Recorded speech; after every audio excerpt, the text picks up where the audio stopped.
Hey everyone, welcome to my first YouTube video. I'm really excited today to talk to you about the mindset shifts that I'm going to be making in 2024 that I think could help other independent artists like yourself. But to introduce myself, my name is Nick. I go by Panic City. I'm a DJ producer. I made a career out of making remixes for big artists, leveraged that into a DJ career where I was traveling internationally, playing at some of the biggest nightclubs in the world, had a manager, had a booking agent, got signed, and really I've done it all, including getting burnt out in 2020. I even stopped listening to music for a couple years just because of how burnt out I was from that experience. And all that to say, my new goal here is I'm back, I'm making music as an independent artist, following my passions, and help other artists on their journeys by sharing some of the things that I've learned. So let's get to it. So mindset shift number 1, release your music. Stop overthinking. Put your music out and figure out what is stopping you from putting music out. I like to call that resistance. And resistance can show up in so many ways. One thing is like, I have to clean my entire room before I do anything. You probably don't. You could probably just start working. When you're mixing and mastering a song, the song is done, but you're mixing it until it's soulless. You're trying to find every excuse to not finish the song. And you might not be doing this on purpose. It might be subconscious, but be aware of these things. The truth is, the best opportunity here is to put out more songs than not. You could do what you want, but if your goal is to, get streams or get noticed, you're gonna have a better chance by putting out more songs and showing up more consistently rather than hoping and wishing for that home run with just a handful of songs. So moral of the story, put your music out, stop overthinking, and release music in 2024. Tip 2, focus on original music. Some producers are not gonna like this because they make tons of remixes. And let me tell you this, I am one of them. Let's say that. I've made a career off of making remixes. But I will say this, in 2024, it is a different game. Back when I was doing it, making remixes on the internet and getting them to chart on this website called Hype Machine, labels used to pay for remixes. I used to get paid, and they no longer do that. Not only that, remixes get taken down. If you're doing something with a big artist, they get taken down easily. When you put them on YouTube, they might stay on, but they don't get monetized. If your goal is to make a living off of this, I recommend working on original music because you own the masters for that, right? Whereas if you make a remix, you have to get permission from a label.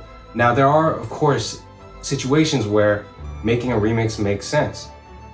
Maybe it's with a homie, right, that wants a remix for his track and he's willing to give you 50% of that.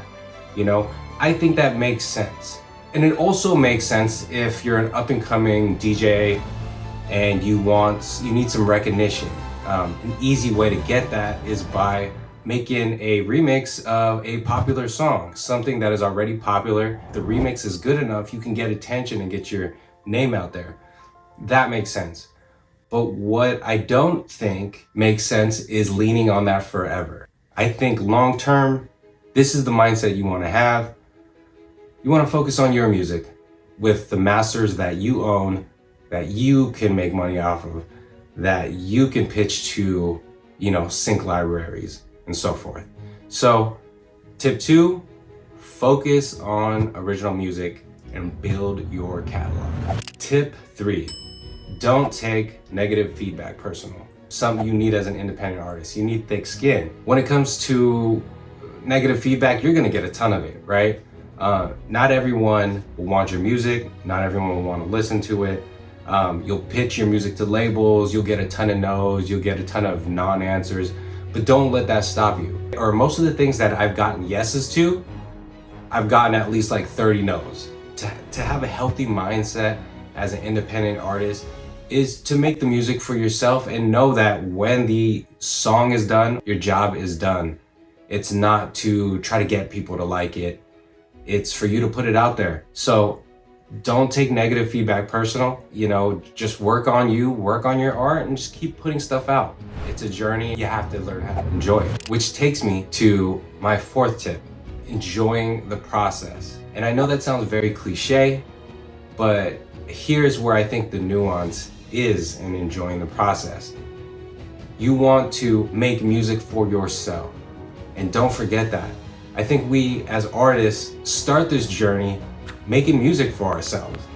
And somewhere along the way, we find out, hey, I can make money from this, as did I, right? I flipped it into a whole DJ career that lasted, I don't know, 13, 15 years. I don't even count. But once money gets involved, once you need to start paying rent, once you leave your 9 to 5 for this, things start to change, right? You start making these choices that aren't quite the best choices for your artistic integrity, if that makes sense. You start doing stuff for money, and you got to, and that's okay, it's part of it. But what you don't want to lose yourself in is making music for others. That is like trying to meet their expectations. That is the musical version of trying to people please. And you don't want to do that. In my opinion, a healthy, sustainable way of creating art is to make it for yourself, because you are unique, you have your unique point of view, and that's what you want to leverage. Enjoy the process, and the way you do that is you create for yourself. So my fourth tip here is to do what's best for the music. The opposite of this is doing what's best for your ego. Now let me expand on this. So doing what's best for the music is doing what the music is calling for, right? So let's say it's a dance song. All you need to do is make people dance. Your job is done, right? If your ego is telling you, yo, let's do a sick solo here at the end to flex, are you doing it just to impress other people? The song could be done, but now you're working on this thing at the end that isn't even need to be in there. It just creates all these sorts of issues. Moral here is make choices on what's best for the song. You'll finish more music, you'll get more done. It's just like writing, right? You want to be concise. And these choices you make with your ego only bloat your production. On to my sixth tip, collaborations. In 2024, I'm all about collaborations. When I was younger, a combination of me being very introverted, me wanting the process to be very intimate, and me really not, being kind of shy to work with other people, limited my ability to collaborate with other producers and singer-songwriters and expand my network than it already was. I was doing great, but I could have done better if I just had collaborated more, reached out more, opened myself up more. So in 2024, I highly recommend working with other artists that fit your goals.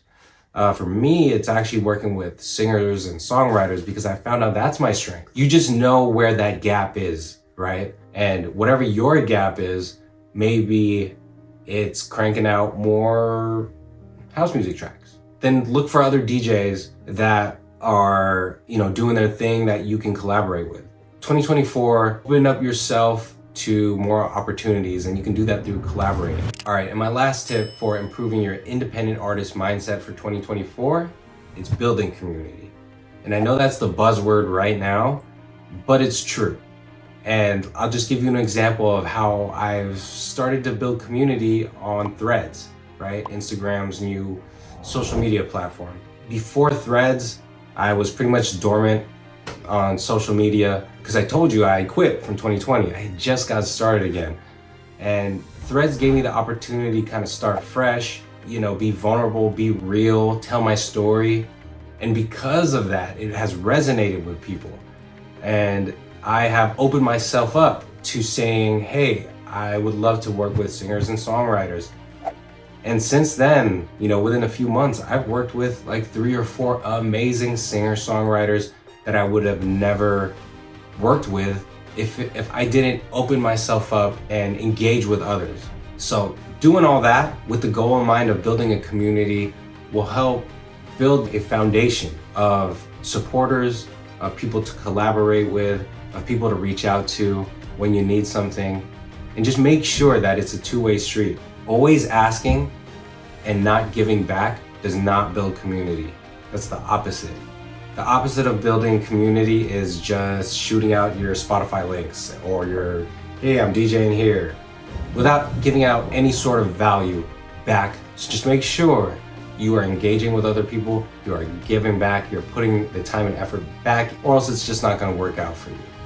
But if you do build community, I promise you will build that support, a foundation of people who will support you on your artist journey and root you on. So last tip, build community. I know it's a buzzword, but it is so important for an independent artist in 2024 and beyond. Thank you for listening to me. My name is Panic City. Please follow and subscribe if you like. Peace. Making this beautiful thing.